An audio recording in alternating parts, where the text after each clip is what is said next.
Our skin is the mirror of our soul. Our skin is our largest sensory organ. Our skin needs a healthy microbiome balance. This is regulated by its pH value, which protects the skin from pathogens, cold and ultraviolet rays.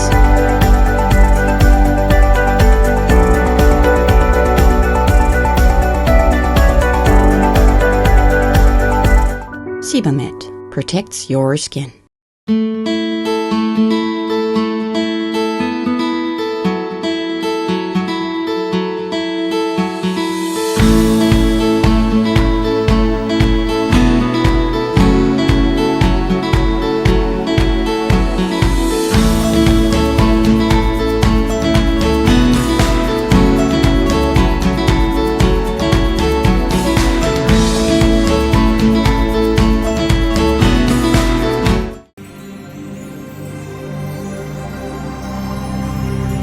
മനസ വാച കർമ്മണ.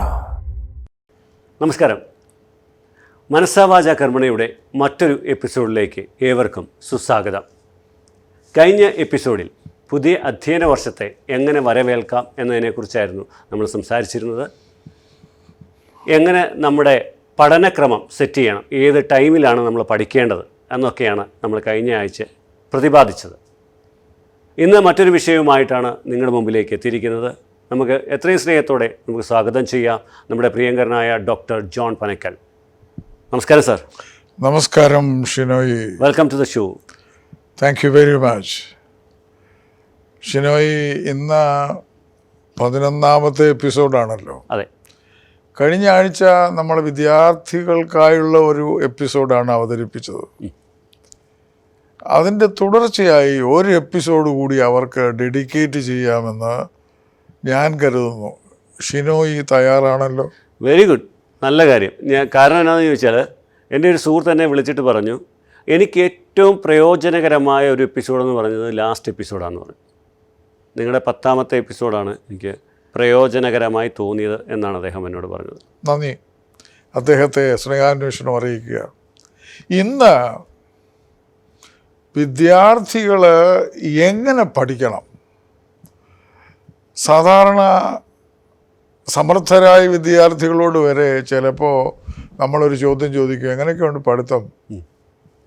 പഠിച്ചിട്ടൊന്നും കൂടെ തലേ കയറുന്നില്ല സാറേ, അത്രയ്ക്ക് പോർഷൻസാണ്. പിന്നെ എനിക്ക് ചില വിഷയങ്ങളോട് താല്പര്യമില്ല. ഫോർ എക്സാമ്പിൾ മാത്തമാറ്റിക്സ്, എനിക്ക് ഭയങ്കര വെറുപ്പാണ് കണക്കിനോട്. എങ്കിലും പഠിക്കാതിരിക്കാൻ ഒക്കുമോ? ഇങ്ങനെ കമൻ്റ് പറയുന്ന ചില വിദ്യാർത്ഥികളുണ്ട്. വാസ്തവത്തിൽ വെറുപ്പുണ്ടാക്കുന്ന ഒരു വിഷയവുമില്ല ഷിനോയി. എല്ലാം നമുക്ക് ഫേവറബിളായിട്ടുള്ള വിഷയങ്ങളാണ്. നമ്മൾ അതിനെ ഫേവറബിൾ ആക്കണം. അതെങ്ങനെയാണെന്ന് കൂടെ ഞാൻ സൂചിപ്പിക്കാം. പഠനക്രമം എങ്ങനെ പഠിക്കണം. വിഷയങ്ങളിൽ ഭാഷയുണ്ട്, സയൻസ് ഉണ്ട്, മാത്തമാറ്റിക്സ് ഉണ്ട്, മറ്റു വിഷയങ്ങളുണ്ട്, ചരിത്ര വിഷയങ്ങൾ. For example history, economics, politics, ഇതുപോലെയുള്ള കാര്യങ്ങളൊക്കെ നമ്മൾ പഠിക്കേണ്ടതായിട്ട് വരും. അപ്പോൾ ഇതിനെ രണ്ടായിട്ട് നമ്മൾ തരംതിരിക്കണം. സയൻസും മാത്തമാറ്റിക്സും ഒന്ന്, ബാക്കിയുള്ളതെല്ലാം കൂടെ വേറൊന്ന്. ഈ സയൻസും മാത്തമാറ്റിക്സും പഠിക്കേണ്ടത് ലോജിക്കൽ ബ്രെയിൻ ഉപയോഗിച്ചാണ്. നമ്മുടെ തലച്ചോറിന് 2 ഭാഗങ്ങളുണ്ട്. തലച്ചോറ് ഒരു ഗോളാകൃതിയിലാണല്ലോ. അതിനെ രണ്ടായിട്ട് അങ്ങോട്ട് വെട്ടിമുറിക്കാമെന്നുണ്ടെങ്കിൽ ലെഫ്റ്റ് സൈഡിനെ ഒരു ഹെമിസ്ഫിയറാണ്, ലെഫ്റ്റ് ഹാൻഡ് ഹെമിസ്ഫിയർ. അതിനെ ലെഫ്റ്റ് ഹാൻഡ് ബ്രെയിൻ എന്നും പറയും. ലെഫ്റ്റ് ബ്രെയിനാണ് ലോജിക്കൽ ബ്രെയിൻ എന്ന് പറയുന്നത്. ന്യായീകരണങ്ങൾ നടക്കുന്ന ബ്രെയിനാണ്. എന്നാൽ വലതുവശത്തെ ബ്രെയിൻ, ദ റൈറ്റ് ഹെമിസ്ഫിയർ എന്ന് പറയുന്നത് ഇൻറ്റ്യൂട്ടീവ് ബ്രെയിനാണ്. അതിന് റൈറ്റ് ബ്രെയിൻ എന്നും പറയും. ആശയങ്ങൾ ഉരുത്തിരിഞ്ഞു വന്ന് അതിനെ രജിസ്റ്റർ ചെയ്യുന്ന ബ്രെയിനാണ്. 2 ബ്രെയിനുണ്ട്. ഇതിലിപ്പോൾ മാത്തമാറ്റിക്സും സയൻസും ലെഫ്റ്റ് ബ്രെയിൻ ഉപയോഗിച്ച് പഠിക്കണമെന്ന് പറഞ്ഞാൽ അതെങ്ങനെയാ സാറേ എന്ന് ചോദിക്കും. നമ്മൾ ലെഫ്റ്റ് ബ്രെയിൻ ഉപയോഗിച്ച് പഠിക്കുന്നത് എങ്ങനെയാ? നമ്മളങ്ങ് പഠിച്ചു പോവുക.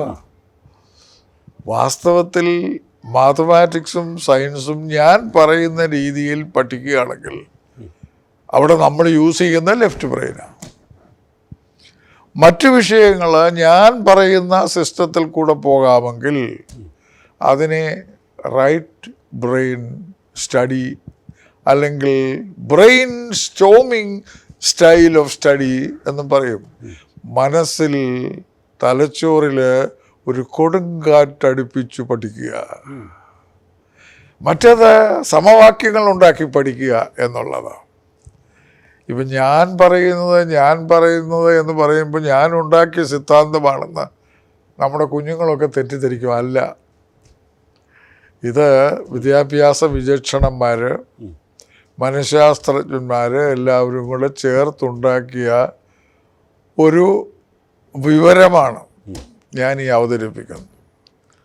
അപ്പം നമുക്ക് ആദ്യമായിട്ട് ലെഫ്റ്റ് ബ്രെയിൻ ഫങ്ഷൻസ് എങ്ങനെയാണ് മാത്തമാറ്റിക്സും സയൻസും പഠിക്കുമ്പോഴും. ഇംഗ്ലീഷിൻ്റെ പുസ്തകം വായിച്ചു പോകുന്ന പോലെ അല്ലല്ലോ സയൻസ് വായിച്ചും പഠിച്ചും പോകുന്നത്, മാത്തമാറ്റിക്സ് വായിച്ചും പഠിച്ചും പോകുന്നത്. ഒരു ചാപ്റ്റർ എടുക്കുക, കണക്ക് പുസ്തകത്തിൻ്റെ മാത്തമാറ്റിക്സിൻ്റെ ടെക്സ്റ്റ് ബുക്ക് അങ്ങോട്ട് എടുത്തിട്ട് അതിലൊരു ചാപ്റ്റർ എടുക്കുക. അത് നീണ്ട ഒരു ചാപ്റ്റർ ആണെങ്കിൽ കൺവീനിയൻ്റ് ആയിട്ട് അതിനെ സബ് ചാപ്റ്റേഴ്സ് ആക്കുക. 3 ഭാഗിക്കാം. 1-ാം ഭാഗം, 2-ാം ഭാഗം, 3-ാം ഭാഗം. ഈ ഒരു വലിയ ചാപ്റ്റർ ഒറ്റ ഇരുന്ന് പഠിച്ചു തീർക്കാനൊക്കെ ബുദ്ധിമുട്ടാണ്. അപ്പോൾ വലിയ ചാപ്റ്റേഴ്സ് 3 തിരിച്ചിട്ട് അതിൻ്റെ 1-ാം ഭാഗം എടുക്കുക. എടുത്തിട്ട് നമ്മളത് ഒരു പ്രാവശ്യം ശ്രദ്ധയോടുകൂടി മനസ്സിരുത്തി വായിക്കുക. മനസ്സിരുത്തി വായിക്കുക എന്ന് പറഞ്ഞാൽ ശബ്ദം കേൾക്കരുത്. നമ്മൾ ആ പുസ്തകത്തിൽ മാത്രം ശ്രദ്ധിച്ചുകൊണ്ട് അവിടെ എഴുതിയിരിക്കുന്നത് മനസ്സിരുത്തി വായിക്കുക. വായിച്ചു കഴിഞ്ഞിട്ട് പുസ്തകം മടക്കുകയൊന്നും വേണ്ട, അവിടെ തന്നെ ഇരിക്കട്ടെ. 2-ാം പ്രാവശ്യം നമ്മൾ എന്ത് ചെയ്യുന്നു? അതിൽ എക്സർസൈസസ് ഉണ്ട്. എക്സർസൈസസ് മാത്രം പിക്കപ്പ് ചെയ്ത് അത് കവർ ചെയ്യുക. 3-ാം പ്രാവശ്യം ആ ഭാഗത്ത് എക്സർസൈസസ് ഒരു റഫ് ബുക്കിനകത്ത് ചോദ്യം മാത്രം എഴുതിയിട്ട് ഉത്തരം നമ്മൾ എഴുതുക. അങ്ങനെ ഉത്തരം കിട്ടിക്കഴിയുമ്പോൾ 3-ാം പ്രാവശ്യത്തിൽ നമ്മൾ നമ്മുടേതായ ഉത്തരമായി എഴുതുക. അത് പുസ്തകത്തിലെ ഉത്തരവുമായി ഒത്തു നോക്കുക, ടാലി ചെയ്ത് നോക്കുക, ശരിയാണോ എന്ന്. ഇത്രേ ഉള്ളൂ, വേറെ ഒന്നുമില്ല. 3 പ്രോസസ്സ്. അതെ, സയൻസ് ആണെങ്കിലും ഇത് തന്നെ. ഇപ്പോൾ കെമിസ്ട്രി, ഞാനൊരു പോസ്റ്റ് ഗ്രാജുവേറ്റ് ആണ് കെമിസ്ട്രിയിൽ. കെമിസ്ട്രി പഠിക്കുമ്പോൾ നമുക്ക് ഇക്വേഷൻസ് വരും, ഫോർമുല ബാലൻസ് ചെയ്യേണ്ടി വരും, അങ്ങനെ ഒരുപാട് കാര്യങ്ങൾ വരും കെമിസ്ട്രി പഠിക്കും. ഉദാഹരണമായി ഞാൻ പറയും, വലിയ ചാപ്റ്റർ ആണ് എങ്കിൽ അതിനെ കൺവീനിയൻ്റ് ആയിട്ട് 3 തരംതിരിക്കാം. അപ്പോൾ എന്നോട് ചോദിക്കുക, എന്തിനാ 3 എന്ന് പറയാം? 3 ഹാസ് എ പവർ. 3-നൊരു ശക്തിയുണ്ട്. സ്റ്റീഫൻ റൈഫ് എന്ന് പറയുന്ന വലിയ മനഃശാസ്ത്രജ്ഞൻ പറഞ്ഞിട്ടുണ്ട്, 3 has A power, the power of 3. എന്തിനാ ട്രാഫിക് ലൈറ്റിന് 3 നിറം? അതിനൊരു പവറുണ്ട്.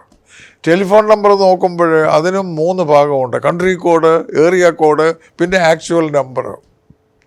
പിന്നെ ചില വലിയ പ്രാസംഗികരൊക്കെ, ഷിനോയിയെ പോലുള്ളവർ, അയ്യോ അങ്ങനെ പറയില്ല, അങ്ങനെ പ്രസംഗിക്കുന്ന സന്ദർഭത്തിൽ അവർ പറയും, ഞാൻ വന്നു, കണ്ടു, കീഴടക്കി.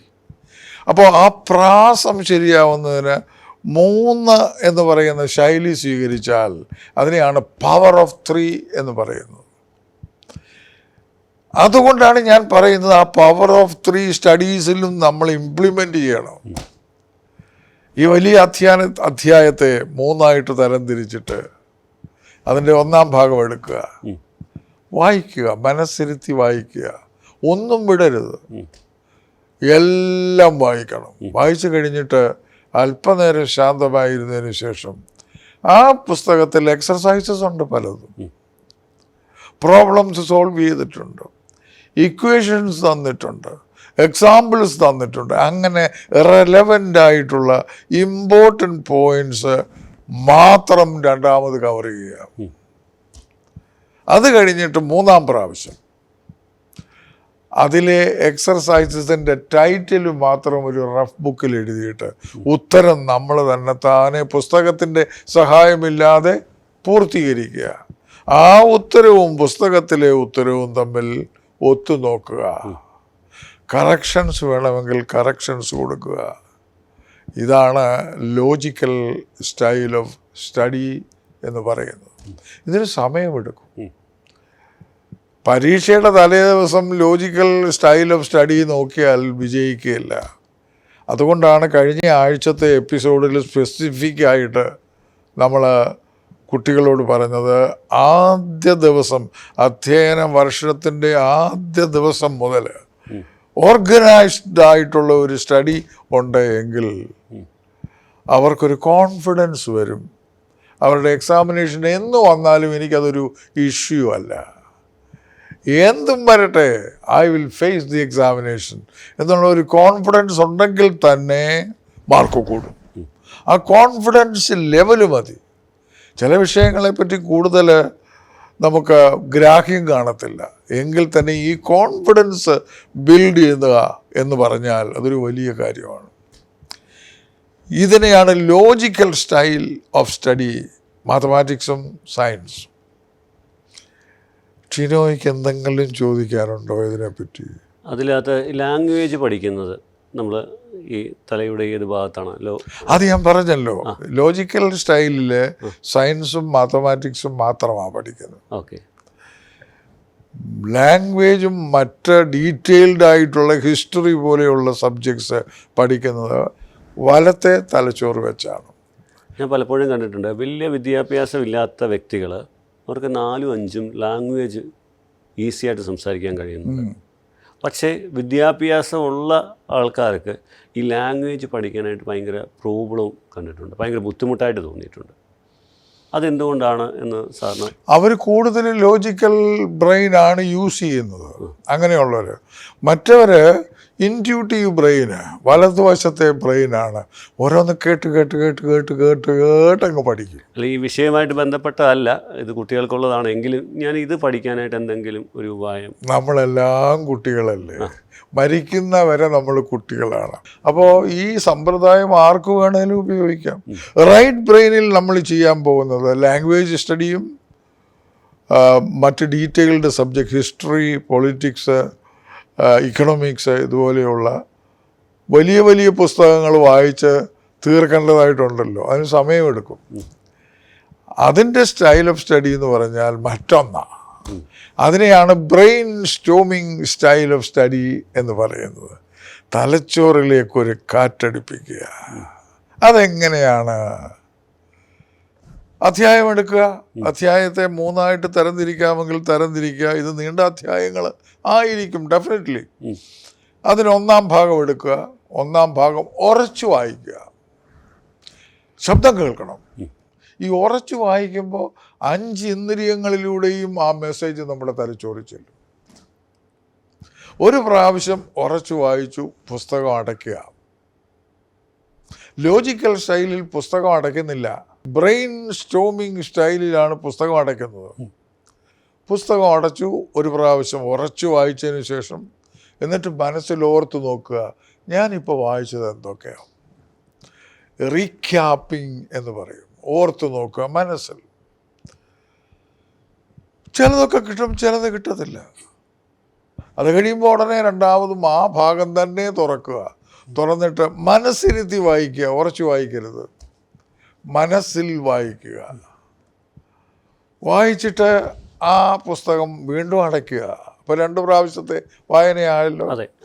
മനസ്സിരുത്തി വായിച്ചിട്ടും നമ്മൾ ഓർത്ത് നോക്കുക, എന്തൊക്കെയാണ് ഞാൻ ഇപ്പോൾ വായിച്ചത് എന്നുള്ളത്. 3-ാമതും ആ ഭാഗം തന്നെ തുറന്നിട്ട് ഉറച്ചു വായിക്കുക.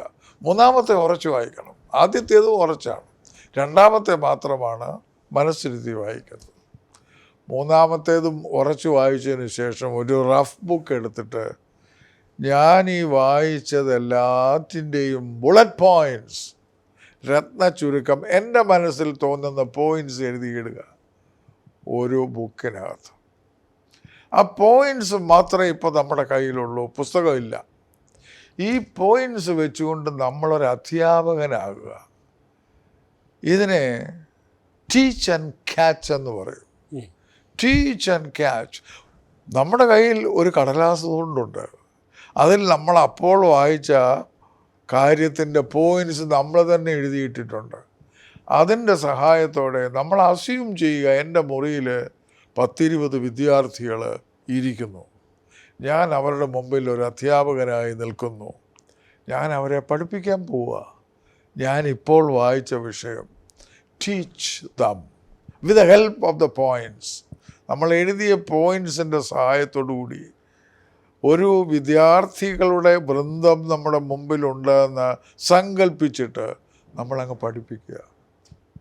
ഇതിനെയാണ് ടീച്ച് ആൻഡ് ക്യാച്ച് എന്ന് പറയുന്നത്. പഠിപ്പിച്ച് വിവരം ശേഖരിച്ച് തലച്ചോറിൽ വയ്ക്കുക എന്നർത്ഥം. Teach and catch. ഈ മെത്തേഡിനെയാണ് brain storming style of study എന്ന് പറയുന്നത്. ഇങ്ങനെ ഒന്ന് പഠിച്ചു തുടങ്ങിക്കോട്ടെ. ആദ്യമൊക്കെ നമുക്കൊരല്പം അസ്വസ്ഥതയുണ്ടാകും, എന്നാൽ കുറച്ചങ്ങോട്ട് കഴിയുമ്പോൾ എന്തൊരു സുഖമാണെന്നറിയാവോ ഷിനോയ്. കാര്യങ്ങളൊക്കെ ശരിക്ക് ഗ്രഹിക്കാനായിട്ട് ഉള്ള ഒരു ഊർജം നമുക്ക് തന്നെ ഉണ്ടാകും. ആ ഊർജമാണ് നമ്മളെ മുന്നോട്ട് നയിക്കുന്നത്. ആ ഊർജത്തിലൂടെയാണ് നാം പഠിച്ചു മുന്നേറേണ്ടത്. ആ ഊർജത്തിലൂടെയാണ് നമ്മുടെ ഭാവി ഭാസുരമാക്കേണ്ടത്. Over to you Shinoy. Thank you sir. വളരെ നല്ല ഉപകാരപ്രദമായ വിവരങ്ങളടങ്ങിയ ഒരു എപ്പിസോഡാണ്. കാരണം കുട്ടികളെ എങ്ങനെ പഠിപ്പിക്കണമെന്ന് പേരൻസിന് പലപ്പോഴും ചിന്താക്കുഴപ്പം ഉണ്ടാകാറുണ്ട്. എൻ്റെ മോനോ അല്ലെങ്കിൽ നമ്മൾ പലപ്പോഴും നമ്മുടെ ഫ്രണ്ട്സിൻ്റെ മക്കളുമൊക്കെ ഭയങ്കര പഠിക്കാനായിട്ട് ഭയങ്കര ബുദ്ധിമുട്ട് ഫീൽ ചെയ്യുന്നതും, അല്ലെങ്കിൽ പോർഷൻസ് കൂടുതലാണെന്ന് സാറ് പറഞ്ഞ പോലെ തന്നെ പോർഷൻസ് വൈഡാണ് എന്ന് പറയാറുണ്ട് നമ്മളുടെ അടുത്ത്. പക്ഷെ അവരോട് ഒരു മെത്തേഡ് പറഞ്ഞു കൊടുക്കാൻ എന്നെക്കൊണ്ട് പറ്റത്തില്ലായിരുന്നു. ഇനിയിപ്പോൾ ഒരു കുട്ടി വന്ന് എന്നോട് ഇങ്ങനെ പറയുകയാണെങ്കിൽ ഞാൻ ഈ മെത്തേഡ് ഒന്ന് പറഞ്ഞു കൊടുക്കുവോ അല്ലെങ്കിൽ ഈ എപ്പിസോഡ് കാണാനോ എനിക്ക് പറയാൻ സാധിക്കും. അപ്പം എല്ലാവർക്കും ഉപകാരപ്രദമായ ഒരു എപ്പിസോഡ് തന്നെയാണ് ഇതെന്ന് ഞാൻ മനസ്സിലാക്കുകയാണ്. അപ്പം മറ്റൊരു വിഷയവുമായി അടുത്ത ആഴ്ച വീണ്ടും കാണാമെന്ന പ്രതീക്ഷയോടെ സൈനിങ് ഓഫ്, ഷിനോയ് പൊളിക്കാൻ.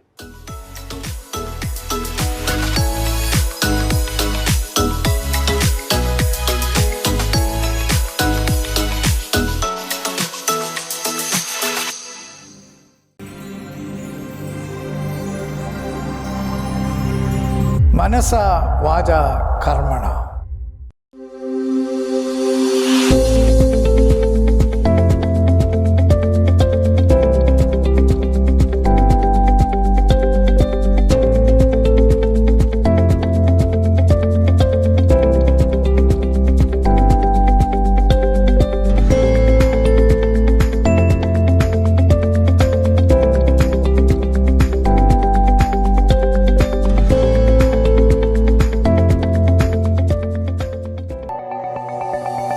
Our skin is the mirror of our soul.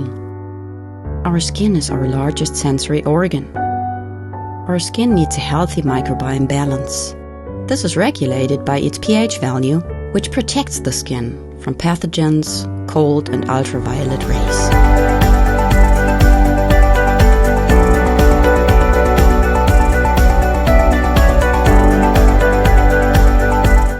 Sebamed protects your skin.